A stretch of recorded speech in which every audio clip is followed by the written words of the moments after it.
이 시간 저희들이 이사야서 2장을 읽었습니다. 여러분, 이사야서 2장은 주님이 오실 날을 기록하고 있는 장입니다.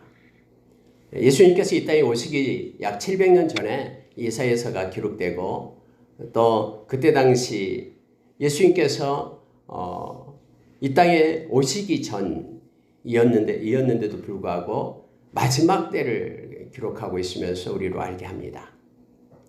주님께서 다시 오시는 날이 마지막 때가 됨을 우리는 알고 있죠. 그래서 여러분, 이 장에서 반복적으로 쓰이고 있는 내용이 말일에 마지막 때를 얘기합니다. 또 그날에 하면서 우리 주님이 오셔서 이제 새 하늘과 새 땅이 임하고 영원한 하나님의 나라가 이 땅에 새롭게 그렇게 이제 펼쳐지는 그때를 지금 이사야 선지자를 통해서 우리에게 가르쳐주며, 또 이 말씀은 오늘날 저와 여러분이 읽고 있는, 또 우리가 약속된 말씀, 우리가 기대하고 바라고 소망하는 그러한 하나님의 때를 기록하면서 우리로 알게 하고 깨닫게 합니다.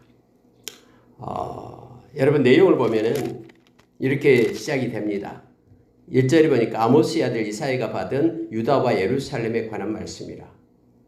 여러분, 내용을 보면은 마지막 날 여러 모든 민족, 그리고 그들이 하나님 앞에서 심판을 받게 될 것이다라고, 또 마지막 날에 이 땅에서 일어나고 있는 모든 상황들을 말하고 있는데, 처음에 여러분 기록이 이렇게 되어 있어요. 유다와 예루살렘에 관한 말씀이라 이렇게 되어 있습니다. 그래서 마지막 때에 어떻게 될 것인가를 하나님의 백성들에게 지금 선지자를 통해서 이사야 선지자를 통해서 선포하고 가르치고 있는 거예요. 오늘날 여러분, 이 성경의 말씀의 모든 것들이 다 믿는 저와 여러분을 위하여 기록된 말씀이죠. 믿지 않는 사람들은 이 말씀 읽지도 않습니다. 보지도 않고요. 그래서 이 말씀을 가지고 있으면서 하나님의 마음을 알고 뜻을 알고 또 약속된 말씀을 깨달아 알고 이 말씀을 붙잡고 우리가 기도하며 하나님 때를 기다리는 약속의 언약의 백성, 약속의 사람들로 살아가게끔 우리의 믿음을 세우기 위하여 이 말씀이 쓰여졌음을 우리가 기억합니다. 자, 유다와 예루살렘에 관한 말씀이라 해서 유다와 예루살렘에 거하는 하나님의 백성들 향하여 지금 선지자 이사야가 글을 쓰고 있는 것입니다. 자, 여러분, 말일에 어떤 현상이 나타나는가를 2절에서 이렇게 말해요. 말일에 여호와의 전의 산이 모든 산 꼭대기에 굳게 설 것이요 모든 작은 산 위에 뛰어나리니 만방의 그리로 모여들 것이라. 여러분, 특히 또 2장 중에서 반복적으로 가장 많이 쓰이는 단어가 모든이라는 단어예요. 그러니까 모든 산 꼭대기에 성경은 여호와의 전의 산 시온산이 서게 될 것이다 라고 말합니다. 물론 이것은 어떤 장소적이고 지리적인 내용을 말하고 있는 것은 아니죠. 모든 산, 그것은 이 인류, 이 모든 나라 열방을 얘기합니다. 그래서 모든 열방 가운데 시온산, 하나님을 섬기며 하나님의 임재가 있고 하나님의 말씀이 선포되는 것이 으뜸이 될 것이다 라고 말하고 있습니다. 그래서 모든 민족과 열방이, 족속이 시온산으로부터 흐르는, 하나님으로부터 나오는 하나님의 임재 가운데서 외치는 그러한 하나님의 법과 하나님의 말씀이 그들 가운데 편만하게 증거될 것을 말하고 있는 거예요. 마치 마태복음 24장 14절에서 이 천국의 복음이 모든 족속에게 증거되는 때, 말일에 이것을 말하고 있는 것입니다. 오늘날 수많은 하나님의 신실한 종들, 선교사들이 문화와 환경이 다르고 언어가 다른 그곳에 가서 하나님의 말씀을 증거하고 있고 모든 족속으로 하나님의 말씀을 듣게 되는 그날을 말일로 지금 말하고 있는 것이죠. 그래서 여기서는 여호와의 전의 산이 모든 산 꼭대기에 굳게 설 것이 흔들림이 없이 서게 될 것이다 라고 말합니다. 모든 작은 산 위에 뛰어나리니 만방이 그리로 모여들 것이라. 열방 곳곳에 하나님의 택한 백성들이 그리로 모여서 하나님을 찬양하고 경배하고 말씀을 받고 듣는 그런 말일이 마지막 때가 있다라고 지금 말하는 거예요. 예수님이 오시기 전 700년 전에, 지금 예수님이 오신 후 2000년이 지났는데 약 2700년 전에 이렇게 하나님의 말씀이 모든 족속에게 증언되는 그런 때가 올 것이다라고 이사야 선지자를 통해서 예언하고 있는 것입니다. 많은 백성이 가며, 이 말은 열방의 모든 족속들, 말씀을 받은 복음을 받은 모든 백성들이 가면서 이르기를 오라 우리가 여호와의 산에 오르며 야곱의 하나님의 전에 이르자. 그가 우리 길을 우리에게 가르치실 것이라. 우리가 그 길로 행하리라 하리니 이는 율법이 시온에서부터 나올 것이요 여호와의 말씀이 예루살렘에서부터 나올 것입니다. 이 마지막 때는 여러분 말씀이에요. 말씀을 따르는 하나님의 백성들이 견고하게 세워진다라고 말합니다. 모든 열방 가운데 오라 우리가 하나님께로 이르자. 그의 말씀을 받자. 그 말씀을 통해서 우리의 길을 가르치고 우리가 하나님의 말씀을 따라 순종하며 살아가겠다라고 고백하는 하나님의 백성들, 예수 그리스도의 제자들이 나오게 됨을 이 선지자 이사야를 통해서 지금 예언하고 있음을 보게 됩니다. 여러분 누가 예수님의 제자입니까? 요한복음 8장 31절에서 예수님 분명히 말씀하십니다. 나의 제자들은 나의 말씀 안에 거한다. 나의 말씀에 거하는 자가 나의 제자가 되리니 진리를 알지니 진리가 너희를 자유케 하리라 라고 말하죠. 진리 알레떼이야.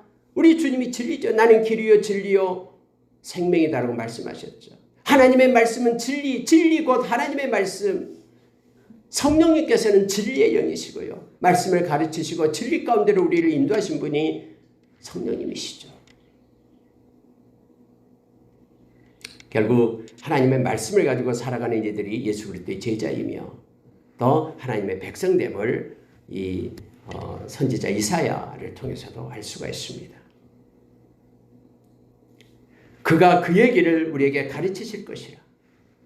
여러분 그가 그의 길을 우리에게 가르치실 것이라. 누가 가르칩니까? 그가 가르쳐요. 하나님이신 성령님께서 우리를 진리 가운데로 인도하시고 우리를 스승이 되어서 우리의 기름 붓고 우리를 가르치고 계시고 우리를 이끄시는 분이 바로 성령님이에요. 하나님의 길을 알 수 있는 분은 성령님밖에 없어요. 고린도전서 2장 10절 이하에서 그의 생각과 마음을 알 수 있는 분은 성령님이셔요. 그래서 성령님 우리를 가르치시고 이끌어 주신 것. 그가 그의 길을, 그가 하나님이 하나님의 길을 가르치시는 분이에요. 성령님께서 하나님의 길을 아시기 때문에 우리에게 가르치시죠. 인생 끝날까지 우리와 함께 하시면서 우리를 이끄시고 진리 가운데로 인도하신 분이 우리 주님이심을, 성령님이심을 알게 합니다. 여호와의 말씀이 예루살렘으로부터 나올 것이고 그가 열방 사이에 판단하시며 많은 백성들을 판결하시리니 4절입니다. 무리가 그들의 칼을 쳐서 보습을 만들고 그들의 창을 쳐서 낫을 만들 것이며 이 나라와 저 나라가 다시는 칼을 들고 서로 치지 아니하며 다시는 전쟁을 연습하지 아니하리라. 우리 주님 오실 때 나타나는 현상임을 알게 합니다. 평강의 왕으로 오신 주님께서는 이제는 복음이 증거될 때에 복음을 가진 자들은 서로를 사랑하며 하나가 되고 특히 주님이 오실 때에 모든 이 땅의 전쟁은 소멸되고 서로를 치고 시기하고 질투하는 모든 미움과 다툼은 소멸되고 우리 주님을 위하여 하나가 되며 영원한 평강의 나라가 세워지게 됨을 알게 합니다. 오늘날 여러분 인간이 지배하고 통치하는 이 땅 곳곳에서 지금 전쟁으로 몸살을 앓고 있습니다. 마태복음 24장에 나온 것처럼 나라가 나라를 민족이 민족을 서로 다투며 전쟁으로 가득 채워지고 있죠. 그럼에도 불구하고 하나님의 말씀은 계속해서 증거되고 있습니다. 모든 족속이 천국 복을 받은 후에야 그제야 끝이 온다라고 우리에게 말씀을 합니다. 그들이 가지고 있는 칼을 쳐서 보습을 만들고 창을 쳐서 낫을 만들고 이 나라 저 나라가 다시는 칼을 들고 핵무기를 버리고 근데 여러분 이미 만들어 놓은 거 그거 버릴 수가 없어요. 그것도 분해를 못해요.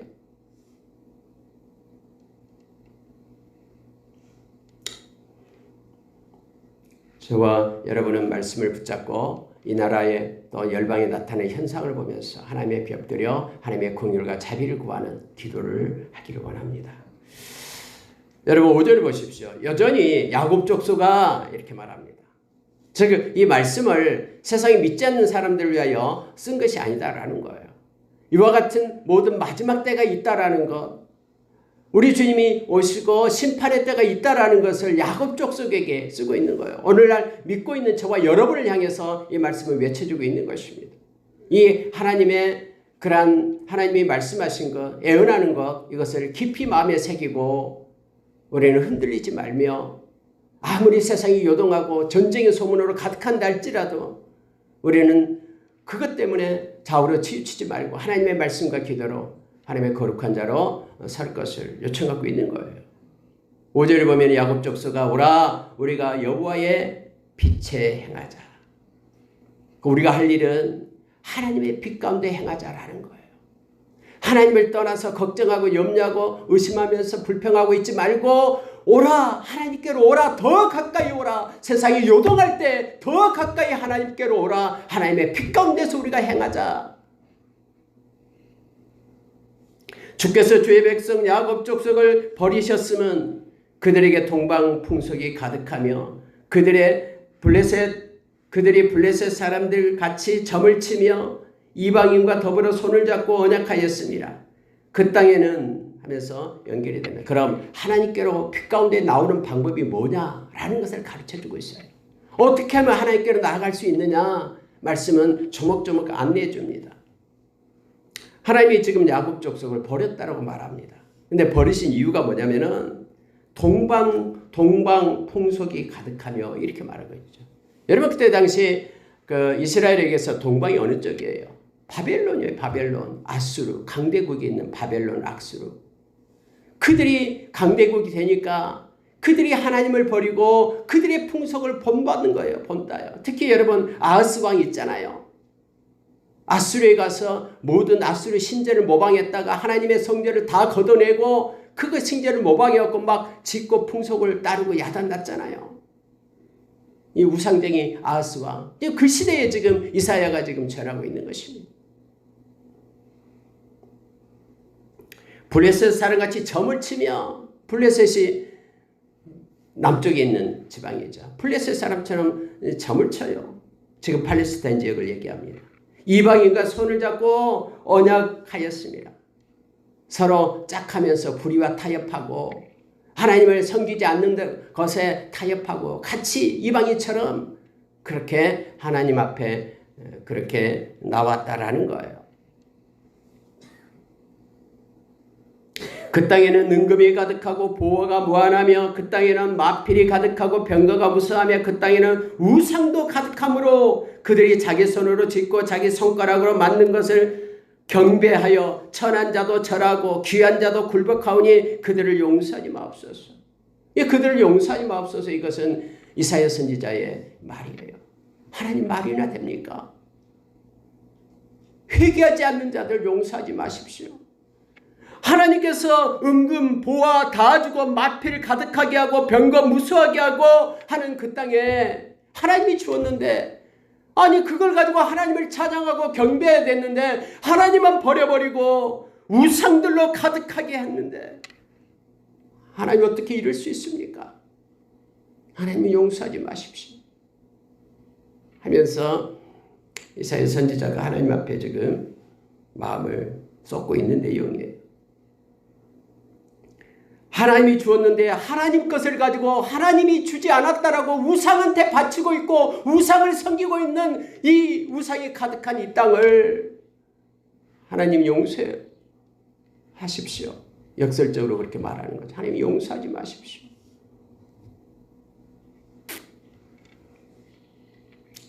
자기 손으로 짓고 자기 손가락으로 만든 것을 경배하고 천한 자도 절하며 귀한 자도 굴복하오니 우상을 만들어 놓고 자기 손가락으로 만들어 놓고 그것에 막 절하고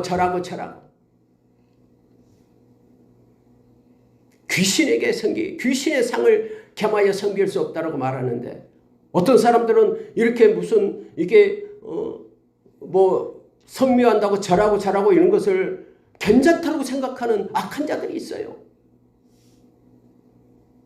풍속으로 생각한다고 말하는 이들이 있어요. 천한 자도 절하고 귀한 자도 절하고 굴복하고 배웠던 사람들, 지식이 있는 사람도 절하고 아무것도 못 배우고 힘들고 나약한 자들도 그들도 다 복달라고 우상한테 절하고. 지금 하나님께로 빛으로 나오고 돌아오라라는 것은 이런 것을 끊고 하나님께로 나오라라는 뜻이잖아요.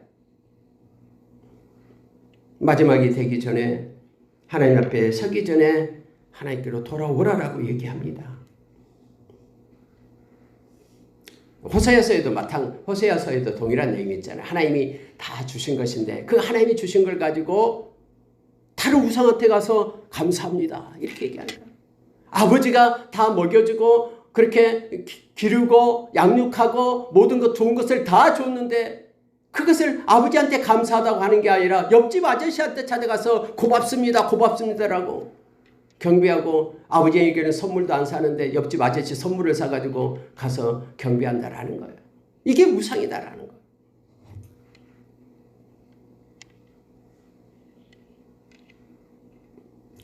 여러분 11절 보십시오. 그날에 하나님의 때에 여호와의 날을 말합니다. 그날에 눈이 높은 자가 낮아지며 교만한 자가 굴복되고 여호와께서 홀로 높음을 받으시리라.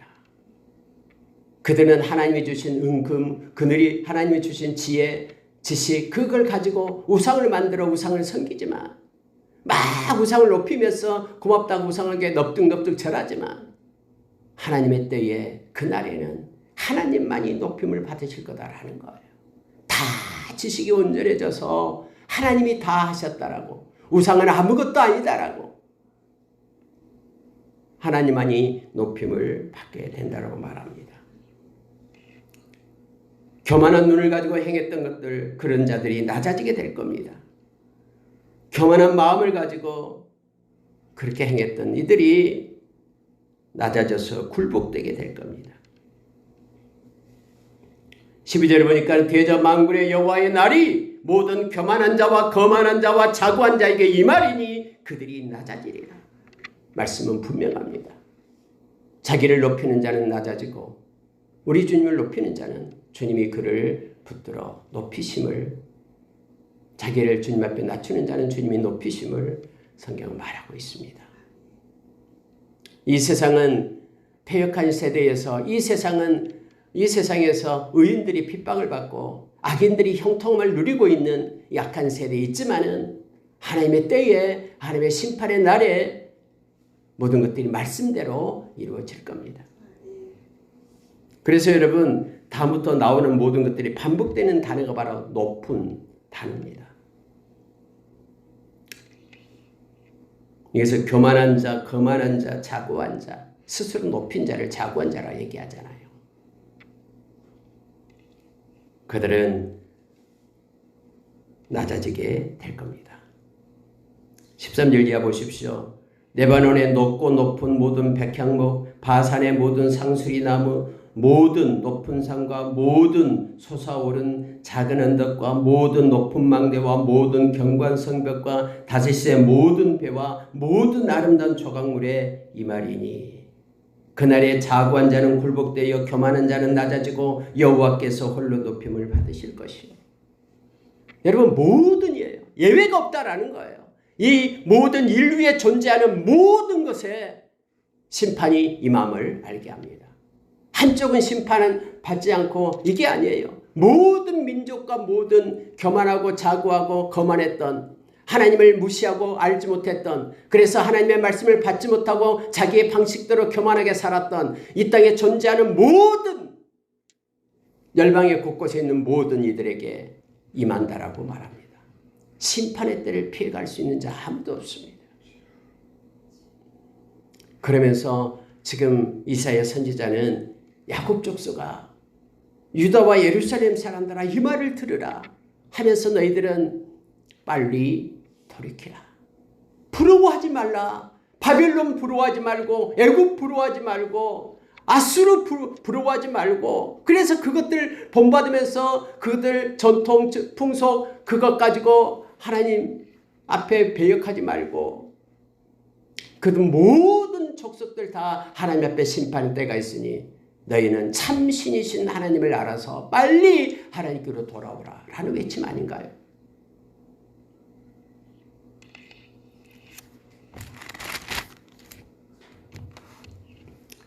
우상들은 온전히 없어질 때가 있습니다.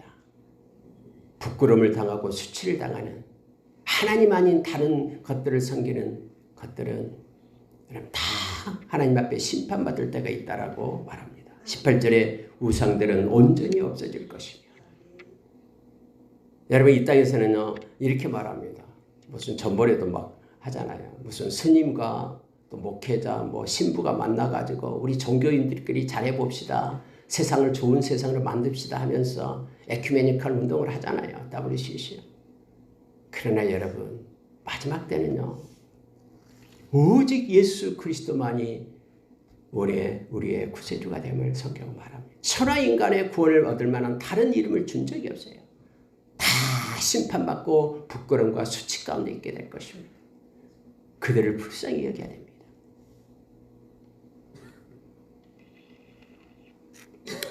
(20절부터 22절) 보고 마치겠습니다.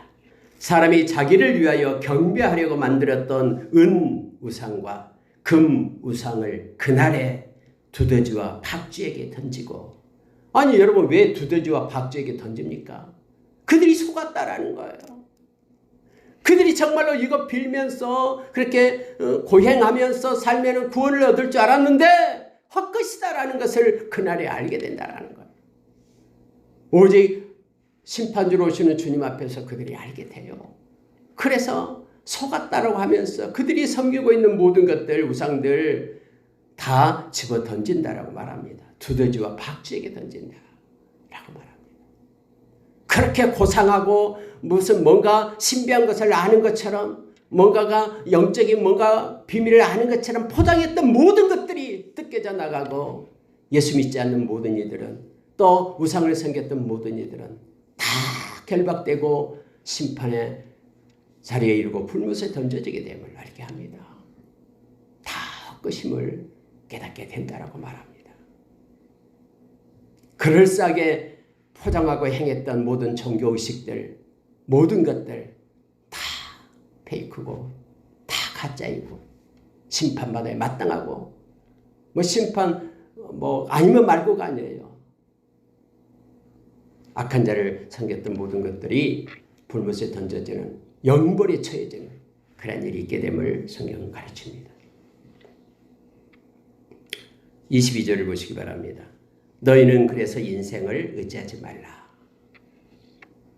그의 호흡은 코에 있나니 새말 가치가 어디 있느냐. 여러분 이게 무슨 뜻이에요? 인생을 의지하지 말고 하나님을 의지해라라는 거예요. 그의 호흡은 그의 생명은 코에 있다. 그의 생명은 하나님이 주신 것이다. 그래서 인생에서 인생을 의지할 가치가 있느냐. 짧은 100년의 시간 동안 금방 안개처럼 사라질 그것인데 그것 때문에 막 유토피아 건설하면서 하나님을 의지하는 자는 안전하리라 라고 말씀을 우리에게 가르쳐 줍니다. 인본주의로 살지 말 것을 말합니다. 저와 여러분의 인생이 신본주의로 살 것을 말합니다. 우리는 하나님 중심으로 살아가는 이들입니다. 사람에게 보이려고 사람 체면 때문에 사람에게 비유 맞추기 위하여 사는 이들이 아닙니다. 갈라디아서 1장 10절의 말씀처럼 바울 사도는 내가 사람을 좋게 하랴 하나님을 좋게 하랴. 내가 사람을 기쁘게 했다면 나는 그리스도의 종이 아니다라고 그가 고백했던 것처럼 먼저 하나님이십니다.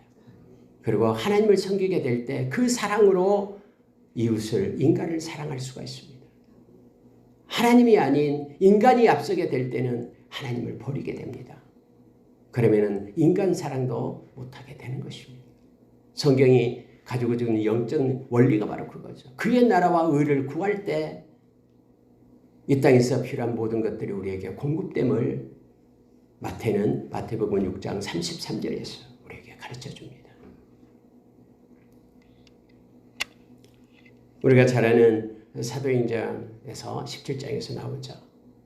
저와 여러분은 하나님으로부터 존재하고 기동하며 사는 자입니다. 우리의 모든 호흡이 하나님의 것입니다. 이 땅에 살아가면서 우리 마음의 중심에 하나님이 계시고 그 하나님의 사랑을 가지고 형제 자매 이웃을 사랑하며 나가길 원합니다. 하나님이 주신 힘으로 행할 때에 우리는 지치지 않습니다. 하나님이 주신 옷을 입을 때에만 우리는 영화로운 하나님의 자녀가 됩니다. 하나님이 주신 것으로, 주신 능력으로, 주신 옷을 입고 주신 말로 행할 때만 영화롭고 아름답고 보배로운 것이 됩니다. 하나님의 것이 아닌 것들은 언제나 바닥이 나고요. 그것 때문에 지치고 힘들고 어렵습니다. 말씀을 마치겠습니다. 오늘 이사야서 2장은 우리에게 중요한 것들을 가르쳐 줍니다. 마지막 때를 보게 하고 그러면서 하나님께 더 가까이 여호와의 빛으로 우리가 나가게끔 우리를 이끌고 있음을 봅니다. 오늘 하루도 하나님의 은혜 가운데 가는 우리가 되기를 원합니다. 하나님과의 관계가 회복됨이 또 수평적인 사람들과의 관계의 회복의 근원이 됨을 우리가 기억하며 하나님의 마음을 가지고 뜻을 가지고 행하는 저와 여러분 되기를 예수의 이름으로 축원합니다. 아멘.